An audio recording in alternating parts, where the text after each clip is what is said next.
এত মজা হয়েছিল সেদিনের চকলেট ফ্লেভার কেকটা। ফ্লেভার বলবো না, মানে চকলেটও এটাতে অ্যাড করা ছিল। তো চলুন কিভাবে এই মজার কেকটি বানিয়েছি সেটাই দেখাচ্ছি আপনাদেরকে।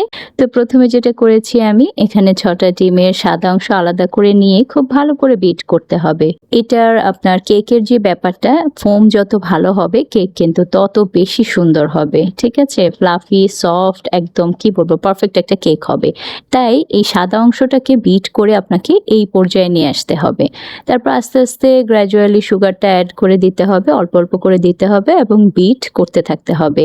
চাইলে আপনারা হ্যান্ড বিটারেও ইউজ করে এটা বানাতে পারেন। আমি ইলেকট্রিক বিটার এখানে ইউজ করেছি কাজের সুবিধার্থে। তারপর যেটা করলাম, চিনিটা ডিসলভ হয়ে যাওয়ার পর মোটামুটি কুসুমগুলো এখানে একে, একে অ্যাড করে দিয়েছি। কুসুমগুলো দিয়ে একটু করে আবার মিক্স করে নেব। কুসুম দেওয়ার পরে খুব বেশি বিট করার প্রয়োজন নেই।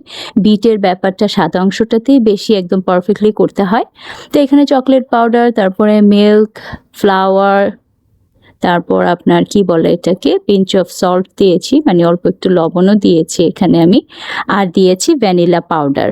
দিয়ে এটাকে ভালো করে মিক্স করে রেখেছিলাম। তারপরে একে একে এগুলো দিয়ে দিয়েছি। এই প্রসেসটা একটু দ্রুত করতে হবে, সাবধানে করতে হবে।